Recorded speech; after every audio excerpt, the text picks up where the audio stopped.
Hello, this is Mark Denham, radio presenter, audio producer, podcaster, and voiceover.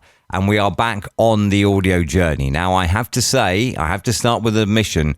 I had already recorded this week's video for the audio journey.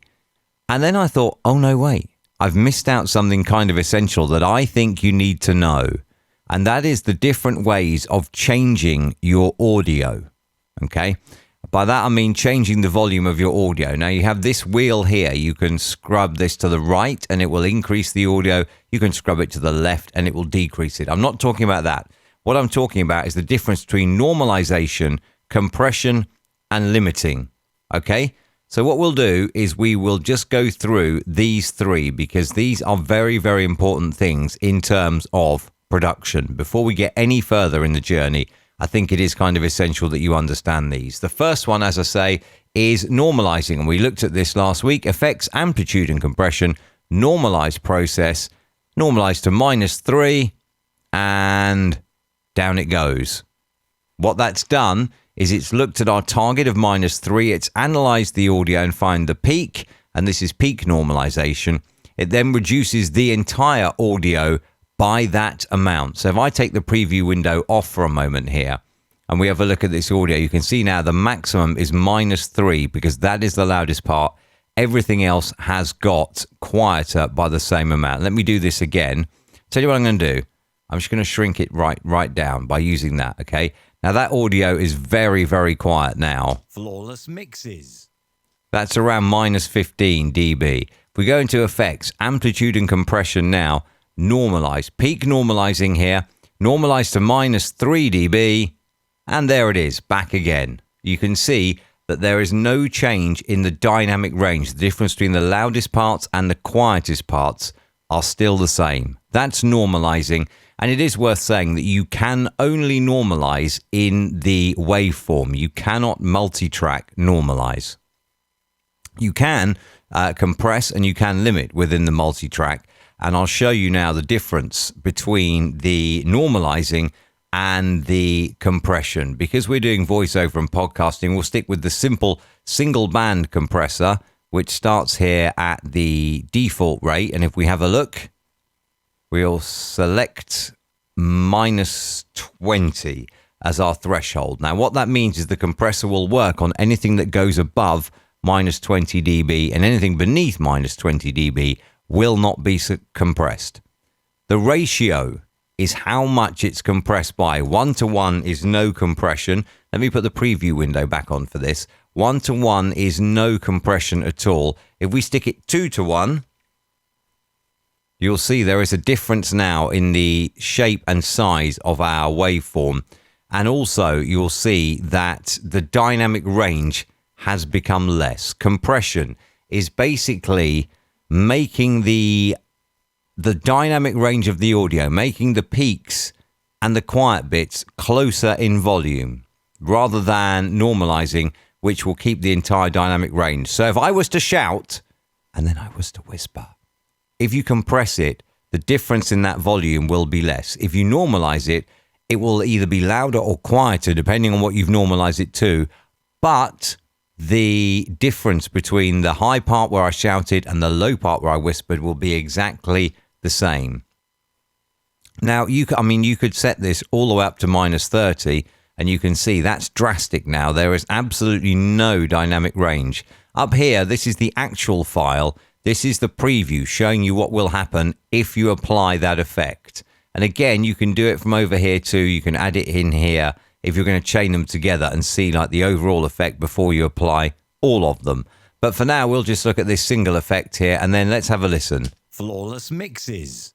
You can hear the difference with compression and without. This is without. Flawless mixes. Obviously, it's louder, but you can just hear, I think, the difference in the audio. Flawless mixes. Because that's over compressed, shall we say now. So you don't want anything like that. You want maybe 1.5, perhaps 2, maybe even 3:1 as your compression ratio. You can see even at 1.5, there is a difference in that waveform. Attack is the next one. That is how quick the compressor reacts. So if your audio goes above -20, the compressor will work. How quickly will it work? Well, it'll work at 10 milliseconds at the moment. So, obviously, the quicker that is, let me just take the compression back a little bit to 1.2. See whether I can just get that peak back. Right, you can see that peak there now, okay? And also, I tell you what I'm going to do. I'm going to go drastic, actually. I'm going to go drastic here. 20 to 1. And you can see that peak there. That's the peak that I wanted. Now, if I set that to, let's say, 400, then a lot more peaks get through because the compressor now sees, oh, it's above 20, minus 20 dB, but I'll wait 400 milliseconds before I act, which means that a lot more peaks get through. You're listening to DJ Flawless. So even though that's pretty harsh compression, it's not as harsh because you have a very, very long attack time. If I change that to 1, bang, all the peaks disappear because that compressor is now giving you virtually no time at all. Oh, I've hit minus 20, act. It's going that fast. You're listening to DJ Flawless. And there you are. You've got that flat line waveform.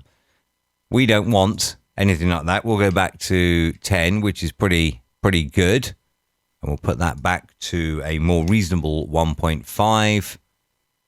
And you can see that little peak is still there. Maybe if we just make that 5, we'll eradicate that peak enough. Doesn't really make that much difference. But the release is how quick it releases. So once it gets above minus 20, how quick does it release? Again, the longer the release, the more natural it sounds. If you go really quick, you're going to end up with very, very bumpy sound. Okay. Again, you could leave that to 5,000 and you'll end up very flatlined because the compressor holds on for now 5,000 milliseconds after that threshold is triggered. You're listening to DJ Flawless. Again, pretty happy with the 100, which is standard there. Now, let's have a little look. What have we done with the volume? Without compression, you're listening to DJ Flawless. We were at minus 3, weren't we? With compression, you're listening to DJ Flawless. You can see that we are a significant amount shorter in terms of volume. So we can add back now with the makeup gain or the output gain, as Adobe calls it. And there we are. You're listening to DJ Flawless. Compressed, but back to where it was in terms of the overall volume. In fact, probably just slightly louder, but that's fine. Now, we'll cancel that for the sake of this, and we'll look at the next one now, which is limiting. And to do that, effects, amplitude, hard limiter. Now, at the moment that is set up, we'll go to default, which is set for minus 0.1 dB, just below maximum volume. Now, if I was to set this at minus 0.1, it will have no effect because we're not touching it. Let's have a listen. Flawless tunes. But if I set this at minus 5 decibels, you can see now what it's done is it just goes along. Anything that's above minus 5 decibels is cut off. And that's that. Flawless tunes. Flawless mixes. You're listening to DJ Flawless. Anything I set in there now will be religiously adhered to. Minus 10, and it's much quieter now again. Flawless tunes. Flawless mixes. Now, by doing something so drastic, you are altering the dynamic range of the audio because the quieter parts aren't touched. All you're doing with limiting is saying if it goes above the maximum amplitude, which is minus 10 in this example right now, cut it off. But then anything that was, say, minus 12 remains at minus 12. Anything that was minus 3 is cut down to minus 10 by the limiter. So you have altered the dynamic range. So in effect, this is almost compressing the audio now.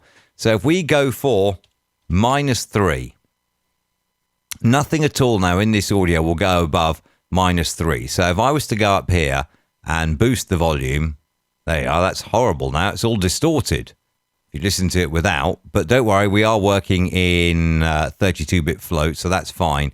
Now, that will be, without the limit, incredibly distorted. Flawless mixes. But it isn't, because we've hard limited it and because we are working in we are working in 32-bit floats. Now, let's just normalize this back, just to prove to you why you work in 32-bit float. There you are, back to -3. We've set our hard limit at, just set it at -5, just so we have some action actually on the audio.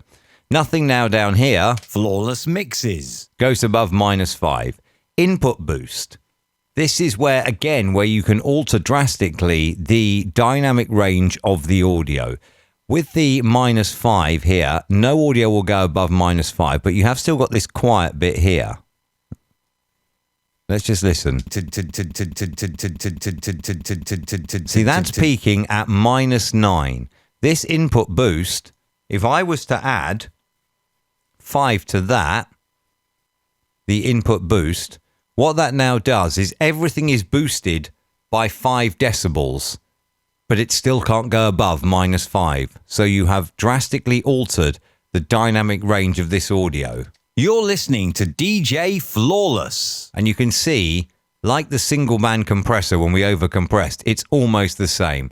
Look ahead time again is how quick, how far ahead in the audio am I looking before I act? And the release time is, once I've done some limiting, how quickly or how long do I hold on before I let go of the release? So, you're listening to DJ Flawless. That's limiting, that's higher compression and normalizing. Another way, by the way, that you can do this is if you go into the effects and dynamics, you can see here, auto gate, that'll trap out any low volume noise. We don't have any. We're okay. Nothing to worry about there. We don't need to worry about that. Compressor, exactly the same as we saw. We'll keep the preview window on. So we want a 1.5 to 1 ratio. We want an attack of 10. And we want a release of 100. And that's made it quite quiet.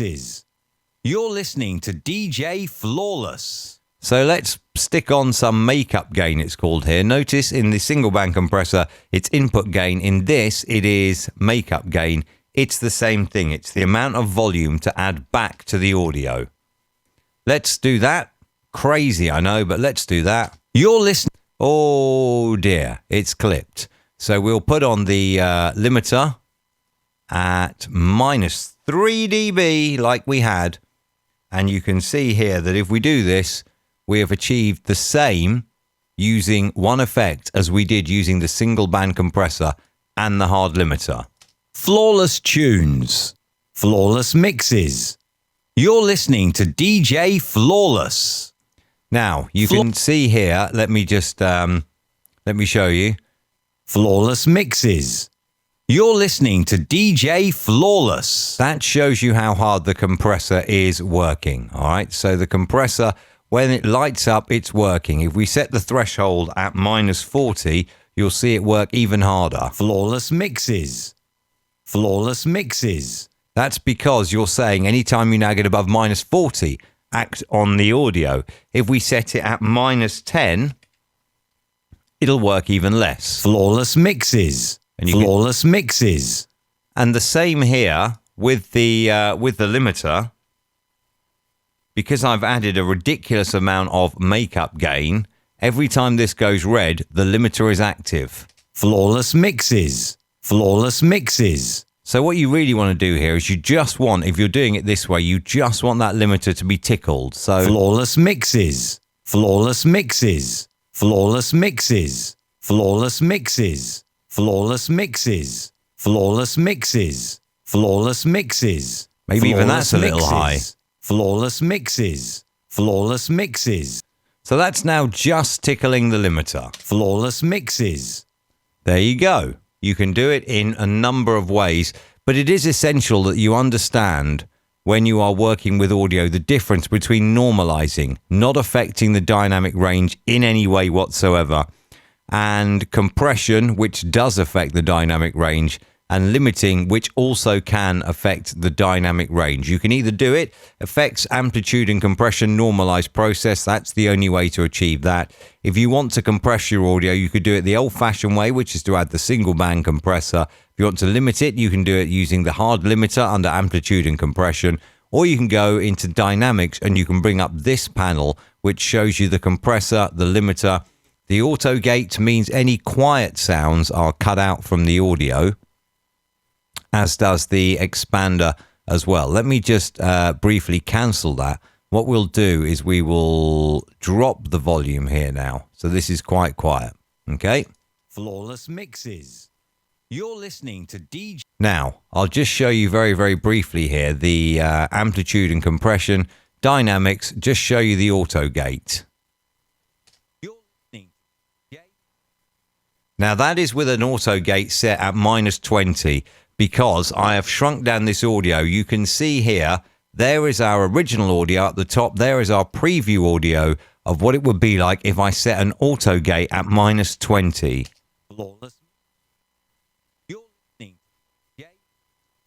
And those are the only bits that get above -20 now in that audio because I've shrunk it so much. That's not a great example, but you imagine if you've got, say, an air conditioning fan just in the background, then an auto gate can take care of that. But beware, when the gate is closed, nothing gets through. The minute you get above this -20 decibel threshold, everything gets through. So if there is background noise from your air conditioning, then you will hear that kick in and out every time your auto gate is open to let the sound through. So it's always best to get your audio as quiet as you can.